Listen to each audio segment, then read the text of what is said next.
नमस्कार दोस्तों, स्वागत है आप सभी का द शिवांश निगम वे के यूट्यूब चैनल पे, आप ही के अपने आप ही के प्यारे से यूट्यूब चैनल पे।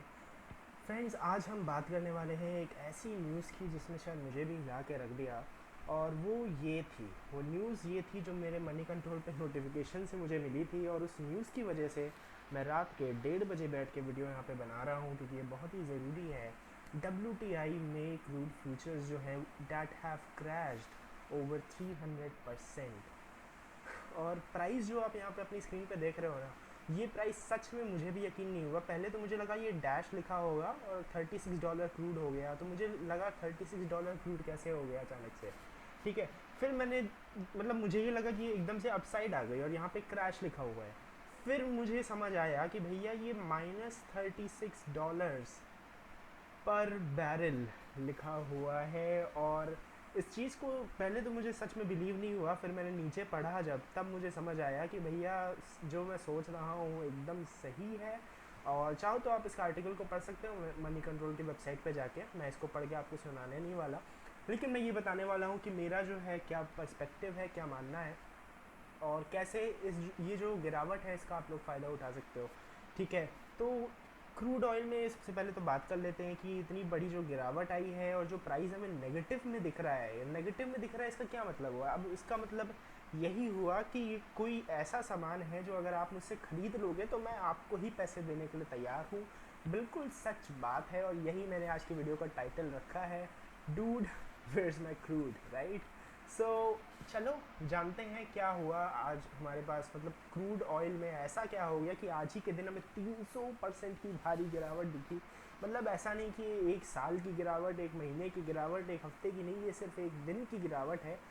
क्या हुआ ऐसा? देखो, हाइपोथेटिकली पहले तो मैं आपको ये बता देता हूँ, नहीं तो आप ऐसा ना हो कि दौड़ के आप बाई करने लग जाओ। पहले तो मैं आपको ये बता देता हूँ कि hypothetically you will get paid. Hypothetically तो हाँ ठीक है, आप क्रूड ऑयल खरीद रहे हो, मान लो आप एक फ्यूचर्स का कॉन्ट्रैक्ट जो है उसको खरीद रहे हो, तो वो लोग आपको 1000 जो बैरल्स होते हैं यहाँ पे कच्चे तेल के, वो आपको दे देने वाले हैं। और 3500 बेसिकली बग्स दे देने वाले हैं।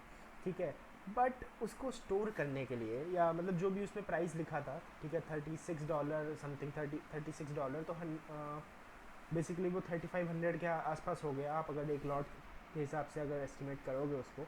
ठीक है, बट उसको स्टोर करने के लिए, ध्यान से समझना मैं क्या कहने की कोशिश कर रहा हूँ, उसको स्टोर करने के लिए कितना कॉस्ट लगेगा हमें तो नहीं पता। ना मैं बता सकता हूँ, क्योंकि मैं उस बिज़नेस में नहीं हूँ। देखो, पहली चीज़ जो हम लोगों को समझनी है वो ये है कि यहाँ पे कमोडिटीज़ में हम लोग भले ही ट्रेड करते होंगे, कमोडिटीज़ मार्केट में आप लोग क्रूड में ट्रेड करते होंगे, गोल्ड सिल्वर में ट्रेड करते होंगे आप लोग, बट आपको एक चीज़ ध्यान देनी है कि कमोडिटीज़ का जो मेन पर्पज़ है वो ट्रेडिंग का था ही नहीं कभी भी। इवन जो फ्यूचर्स एंड ऑप्शंस जो सेगमेंट है पूरा, उसका जो मेन पर्पज़ है वो ट्रेडिंग का नहीं था, वो हेजिंग पर्पज़ के लिए ये चीज़ें बनाई गई थी। मतलब कमोडिटी बाज़ार एक्चुअली में उन लोगों के लिए था जो लोग एक्चुअली में ऐसे बिजनेसेस करते हैं जहाँ पे उन्हें क्रूड ऑयल खरीदना पड़ता है। मैं कैसे इस चीज़ को समझाऊँ? इस चीज़ को मैं ऐसे समझा सकता हूँ कि मान लो मेरे पास कोई एक ऐसा कुछ कॉन्ट्रैक्ट आता है, और मैं मतलब एक बहुत ही बड़ा, मैं कॉन्ट्रैक्टर हूँ, बहुत ही लार्ज स्केल पे मेरी मैन्युफैक्चरिंग है, और मेरे पास कोई ऐसा कॉन्ट्रैक्ट आता है, मान लो कोई रिफाइनरी है मेरी, और वहाँ पे मुझे कोई भी सेकेंडरी प्रोडक्ट मेरे को अगर प्रोड्यूस करना है, और मेरे पास आज के दिन पे अगर मुझे डिसाइड करना है कि चलो ठीक है, इस कॉन्ट्रैक्ट का कितना जो है वैलिड एक प्राइस हो, कितना प्राइस मुझे अगर मिले तो मैं इस कॉन्ट्रैक्ट पे काम कर सकता हूँ, तो वो प्राइस मैं अगर डिसाइड करूँगा तो पहली बात तो ये है कि मैं, क्योंकि मेरी ऑयल रिफाइनरी है, तो मुझे क्रूड ऑयल की बहुत ज़्यादा डिमांड है वहाँ पे, बहुत ज़्यादा मुझे ज़रूरत है। ठीक है, जो भी प्रोडक्ट मुझे बनाना है उन प्रोडक्ट्स के लिए। ठीक है, तो अब क्या होगा कि मेरा जो जो भी कॉस्ट आएगा, मैक्सिमम जो कॉस्ट होगा, कुछ कॉस्ट होगा मेरा ऑपरेशन का कॉस्ट, मशीन चलाने, मशीनों को चलाने का कॉस्ट, वर्कर्स को देने का जो भी सैलरी है वो कॉस्ट, बट मैक्सिमम जो मेजर कॉस्ट है वो रॉ मटेरियल क्रूड जो है वो होगा। अब क्रूड ऑयल जो है वो क्योंकि ट्रेड हो रहा है एक्टिवली, तो उसका जो प्राइस है वो किसी दिन ऊपर जाएगा, किसी दिन नीचे जाएगा, मतलब वो बदलता रहेगा। तो वहाँ पे हम लोग क्या करते हैं, जो ऐसे बड़े जो वो होते हैं, बिजनेसमैन होते हैं, वो क्या करते हैं, वो फ्यूचर्स के कॉन्ट्रैक्ट खरीद लेते हैं उसी दिन, जिस दिन उन्हें कॉन्ट्रैक्ट डिसाइड, जो भी सेटलमेंट है वो करना है। और वो ये कहते हैं कि आज का जो क्रूड का प्राइस है उसके हिसाब से मैं आपको बता देता हूँ कि आप जितना भी मुझसे प्रोडक्ट मांग रहे हो उस प्रोडक्ट की क्या मैं कॉस्ट आपको किस कॉस्ट पे मैं आपको वो प्रोडक्ट दे पाऊँगा, ठीक है। और इससे क्या होता है कि अब उन्होंने आज ही के दिन फ्यूचर्स का जो कॉन्ट्रैक्ट है वो खरीद लिया, तो अगर कभी बाई चांस ये हो जाता है कि आने वाले टाइम में, अब क्योंकि कोई प्रोडक्ट आप मैन्युफैक्चर कर रहे हो तो उसमें टाइम लगता है, हो सकता है 2 हफ्ते 1 महीना लग सकता है, तो 1 महीने में क्रूड का प्राइस कुछ भी हो सकता है। अब जैसे आप देख रहे हो, मान लो अगर यहाँ इस दिन मेरी मीटिंग हुई थी कभी किसी इंसान से, और इस दिन मैंने उससे बात की कि ठीक है मैं ये प्रोडक्ट आपको बना के दे दूंगा इतने पैसे में, और मैंने आज का जो क्रूड का भाव था वो सोच के मैंने रखा इस दिन, जबकि जब $50 चल रहा है पर बैरल, ठीक है। और मान लो मुझे 1 महीना लग गया और तब तक क्रूड का प्राइस जो है बढ़ के 59-60 हो गया, तो मेरा तो लॉस हो जाएगा बहुत बड़ा, क्योंकि मैंने तो $50 सोचा था कि मेरी खरीद होगी, लेकिन अब 1 महीना उसमें लग गया है, ठीक है। तो अब मुझे और महंगे पे क्रूड खरीदना पड़ रहा है, तो इसके लिए हम क्या करते थे, हम यहीं पे फ्यूचर का कॉन्ट्रैक्ट अगर हमने बाय कर लिया तो अब हैजिंग हो जाएगी हमारी, कि जितना भी हमें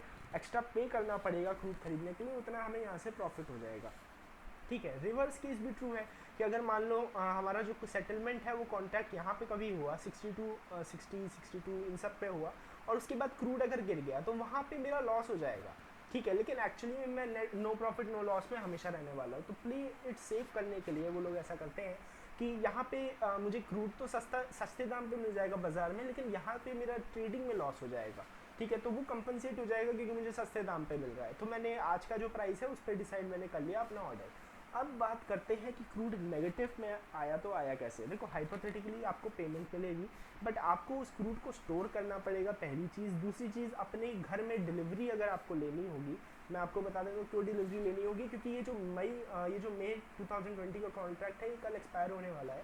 तो इसका मतलब ये है कि अगर इसको आज आप सेटल करके नहीं जाते हो, WTI क्रूड के मैं बात कर रहा हूँ, ध्यान रखना, ठीक है। तो इसको अगर आज आप सेटल करके नहीं जाते हो तो आपको करना क्या होगा, आपको बेसिकली इसकी फिजिकल डिलीवरी लेनी पड़ेगी, यानी 1000 बैरल्स आपके घर तक आएंगे, ठीक है। उसके लिए आपको फिर किसी सप्लायर को पेमेंट पहले करनी पड़ेगी कि वो टैंकर से क्रूड को भर के लाएगा, फिर आप 1000 बैरल्स कहाँ पे स्टोर करोगे, आपकी स्टोरेज की जो कॉस्ट आएगी। तो ओवरऑल आपको लोग फ्री में दे रहे हैं, वो फ्री में इसलिए दे रहे हैं और पैसे भी आपको दे रहे हैं कि आप खरीद लो और ले जाओ हमसे, क्योंकि एक्चुअली में हो क्या रहा है, जो ग्लोबल मार्केट है आप उसको समझने की अगर कोशिश करो तो मैं आपको बताता हूँ, ये जो शार्प डिक्लाइन आया है ये इस वजह से आया है कि लोगों को डिलीवरी लेनी पड़ रही है और स्टोरेज लोगों को खुद से अपने ढूंढनी पड़ रही है, इसीलिए ये इतना ज़्यादा जो प्रेशर है आपको देखने को मिल रहा है। क्योंकि एक्चुअली में हो क्या रहा है, जैसे आपको रिसेंट जो न्यूज़ पता होगी कि सऊदी अरेबिया ने एक प्राइस वॉर डिक्लेयर कर दिया था ऑयल के प्राइस पे, उसने ऑयल बहुत ज़्यादा प्रोड्यूस करना स्टार्ट कर दिया था, ये अप्रैल की ही न्यूज़ है,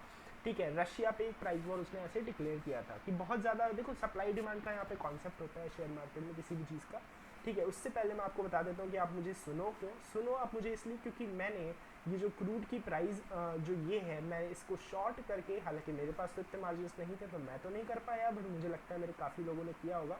ये हमारा कमोडिटीज़ का ग्रुप है जिसका स्क्रीनशॉट है, और 17 मार्च से हम इसको शॉर्ट करके बैठे हुए हैं 2285 के प्राइस पे जब ये चल रहा था। इंडियन मार्केट्स, इंडियन रुपीज़ की बात है, आज 965 पे क्लोजिंग है, कल और डाउन होगी, तो चलो बढ़िया है, मतलब इसीलिए आपको मुझे सुनना चाहिए, क्योंकि 1 महीना लगभग 17 अप्रैल, आज शायद 20 अप्रैल है ना, तो 1 महीना लगभग 1 महीने पहले से मैं इस चीज़ को प्रेडिक्ट करके बैठा था। तो कैसे प्रेडिक्ट करके बैठा था, बस वही चीज़ें आपको यहाँ पे बताने की कोशिश कर रहा हूँ।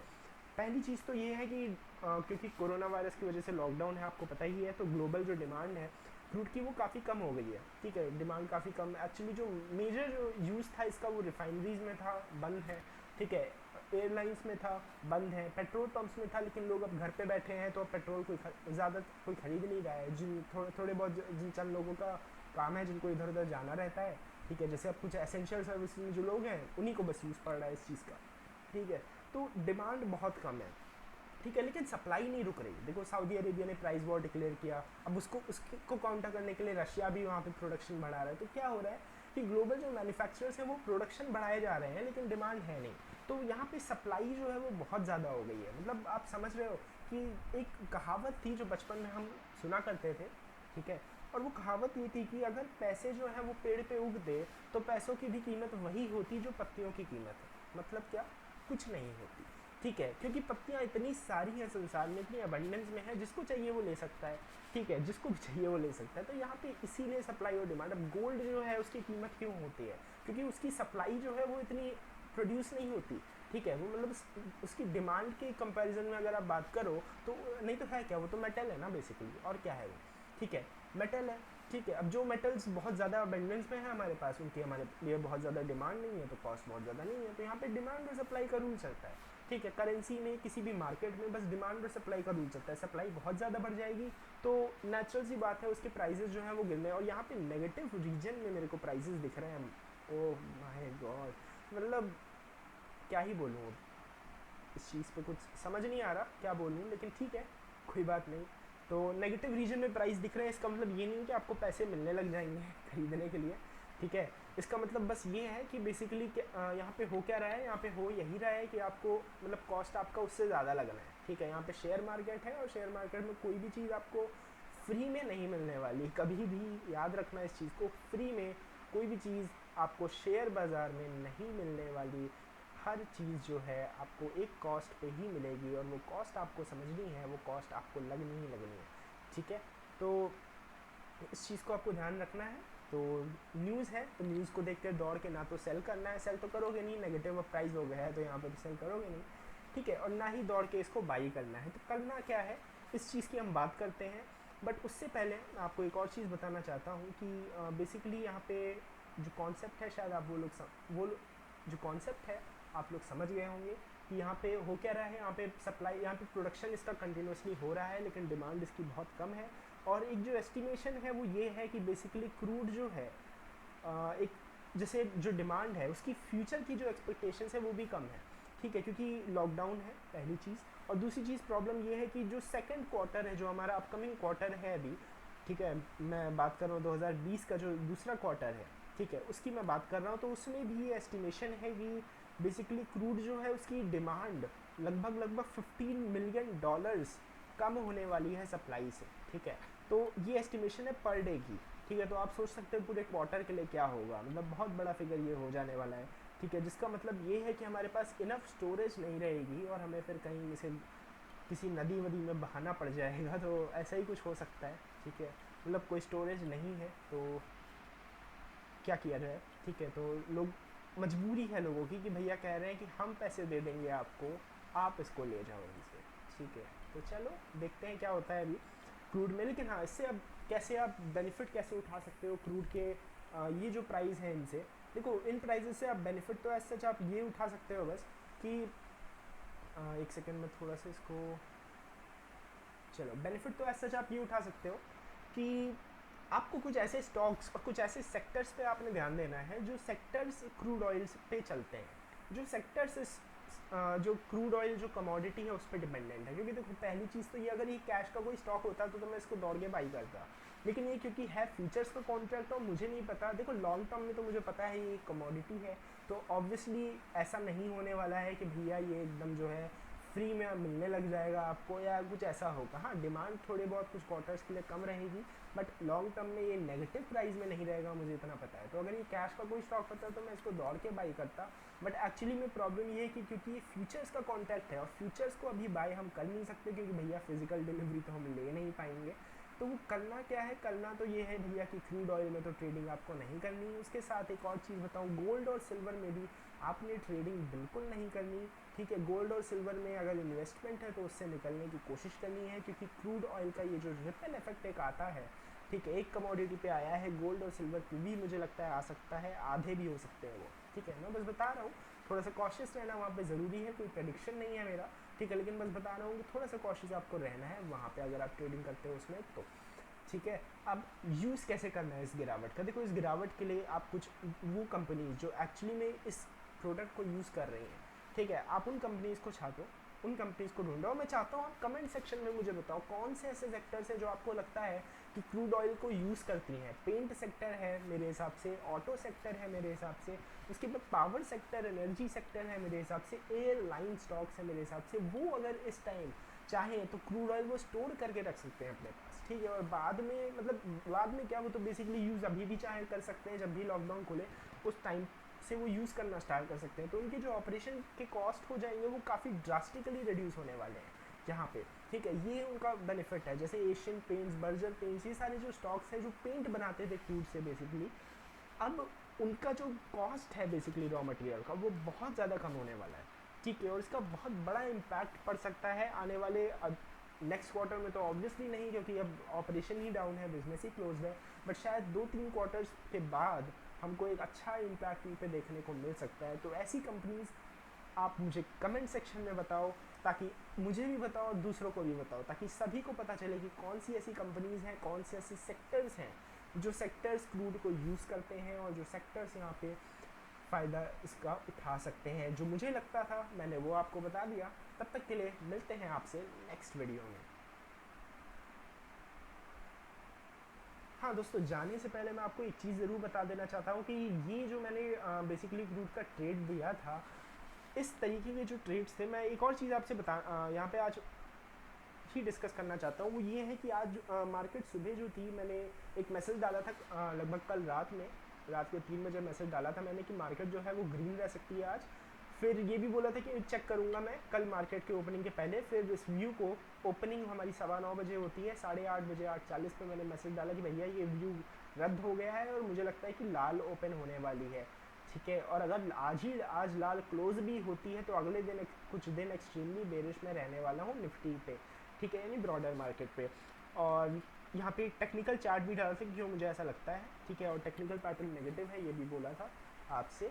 उसके बाद क्या हुआ कि मार्केट जो है, पहला जो हमारा व्यू था वो तो भैया गलत हो गया। लेकिन उस व्यू में ऑब्वियसली, क्योंकि किसी ने भी ट्रेड नहीं किया उस व्यू में, ट्रेड तो कोई बनता ही नहीं, आप ट्रेड कर नहीं सकते भैया मार्केट खुलने से पहले। ठीक है, आप तो बस वो प्रेडिक्शन थी। ठीक है, वो प्रेडिक्शन जो है वो गलत हुई और निफ्टी 9400 के ऊपर एक अच्छी खासी निफ्टी में गैप अप ओपनिंग देखने को हमें मिलती है। और ओपनिंग होने के पहले 9:15 पे बाज़ार ने ट्रेडिंग स्टार्ट करनी थी और 9:08 पे ही मैंने मैसेज डाल दिया कि निफ्टी फ्यूचर को बेच दो ओपनिंग में। और स्टॉप लॉस मैंने बोला 50 पॉइंट का। भैया स्टॉप लॉस क्या है, कुछ भी रखा होता हमने। निफ्टी फ्यूचर जहाँ पे ओपन हुआ वहाँ से ऐसा गिरा कि 9300 के नीचे और फिर 9200 तक के लेवल तक निफ्टी फ्यूचर सुबह ही आ गया था। ठीक है, आप समझ सकते हो 2 मिनट के अंदर ये हमें दिखा। 2 मिनट के अंदर यहाँ पे आपको 40-50 पॉइंट तो इंस्टेंट गिरावट दिखी। उसके बाद आपने अगर होल्ड किया होगा तो 100 पॉइंट भी आपको मिल गए थे लगभग 10-11 बजे तक। ठीक है, तो वहाँ पे अब ऑब्वियसली पूरा बुक करके जाना ही है किसी को भी। ठीक है, और आज जो क्लोजिंग थी, शायद क्लोजिंग भी हमारी काफ़ी ज़्यादा लोअर लेवल की, मतलब डे लो के आसपास ही थी। ठीक है, तो उसके बाद मैंने एक मैसेज आपसे डाला था और उस मैसेज के बारे में मैं आज आपसे बात करना चाहता हूँ। ठीक है, वीडियो खत्म हो चुकी है, अगर आप ना सुनना चाहो तो आप जा भी सकते हो, लेकिन इस मैसेज के बारे में बात करना चाहता हूँ दोस्तों। और बात जो मैं करना चाहता हूँ ये करना चाहता हूँ आपसे कि यहाँ पे देखो, ऐसे ट्रेड्स आपको तभी मिल पाएंगे अगर आपको खुद की नॉलेज होगी। मेरा ग्रुप ज्वाइन करने से, किसी और का ग्रुप ज्वाइन करने से कुछ भी नहीं होने वाला। मैं आपको देखो, मैंने आपको ट्रेड दिया, सबको ट्रेड दिया, कुछ लोगों ने प्रॉफिट भी कमाया इस ट्रेड पे, लेकिन मैक्सिमम लोग ट्रेड नहीं कर पाए। तो ट्रेड नहीं कर पाने का रीज़न यही है कि आपको खुद नॉलेज नहीं है। अगर आपको खुद नॉलेज होती, देखो नॉलेज अगर होती है उसका बेनिफिट क्या होता है मैं आपको बताता हूँ। अब बहुत से लोग सोचते होंगे कि मुझे क्या, मुझे तो ट्रेड करना है ना, बेसिकली ट्रेड मेरा नॉलेज तो नहीं देख रहा, मेरे तो लेवल्स देख रहा है। वो लेवल्स अगर आप दे रहे हो तो मुझे क्या ज़रूरत है नॉलेज की। ज़रूरत आपको ये है कि स्टॉक मार्केट में पैसा जो बनता है वो बिलीफ का बनता है। आपको अपनी ट्रेड पे बिलीफ कितना है ये मार्केट बहुत बार टेस्ट करने वाला है। अगर आपको बिलीफ नहीं है ना अपनी ट्रेडिंग सिस्टम पे, अपने ट्रेडिंग के मेथड्स पे, या फिर जिसको भी आप फॉलो कर रहे हो उस पर, और जिसको फॉलो कर रहे हो किसी और पे बिलीव करना बहुत मुश्किल होता है। ठीक है, खुद पे बिलीव हमें हो जाता है, किसी और पे बिलीव करना बहुत मुश्किल होता है। तो इसीलिए बेटर है, जो बेस्ट है वो ये है कि आप लोग इस लॉकडाउन का फ़ायदा उठाओ, टाइम वेस्ट मत करो यहाँ पे। मुझे पता है बहुत से और यूट्यूबर्स हैं आपसे कहते हैं कि top 10 web series to watch in 2020, top 10 movies to watch, और ये वो फलाना पता नहीं क्या क्या। देखो, मैं गलत नहीं कह रहा उसको। 2 घंटे देख लो, 1 घंटा देख लो, 3 घंटा देख लो दिन में, पूरे दिन भर उसको मत देखो। एडिक्शन मत बनाओ इस चीज़ को, नहीं तो नॉर्मल लाइफ में जब जाओगे बहुत ज़्यादा दिक्कत हो जाएगी। ठीक है, मेरे दोस्त मार्केट से थोड़ी हट के ये बात थी, लेकिन मुझे लगा ये बताना ज़रूरी था। ठीक है, कि अगर आपके पास नॉलेज होगी तभी आप इस तरीके के ट्रेड्स ले पाओगे, नहीं तो आप जब तक वो ट्रेड सोचोगे कि लूँ या ना लूँ, तब तक तो वो टारगेट हिट कर गया था आज। ठीक है, तो ऐसा होता है मार्केट में कभी कभी। और इस तरीके के जो बड़े ट्रेड, जो जैकपॉट ट्रेड्स होते हैं, वो तभी आते हैं आपके पास जब आपके पास प्रॉपर नॉलेज होती है, प्रॉपर गाइडेंस होती है। तो अगर आप लोग सीखना चाहते हो, ठीक है, अगर आप लोग सीखना चाहते हो तो हमारे टेक्निकल एनालिसिस का प्रोग्राम आप ज्वाइन कर सकते हो। मेरा नंबर ये दिया हुआ है स्क्रीन पे, आप उस नंबर पे मुझे व्हाट्सएप कर सकते हो। ठीक है, और जान सकते हो इस कोर्स की डिटेल्स के बारे में, टॉपिक्स के बारे में। ठीक है, और ज़रूरी नहीं आप मेरी टेक्निकल एनालिसिस मतलब मेरी प्रोग्राम से सीखो, ये ज़रूरी बिल्कुल नहीं। आपके पास लॉकडाउन का टाइम है पूरा, आप चाहो तो कुछ बुक से सीख सकते हो, आप चाहो तो कहीं और से यूट्यूब से भी सीख सकते हो फ्री में। मैं भी आप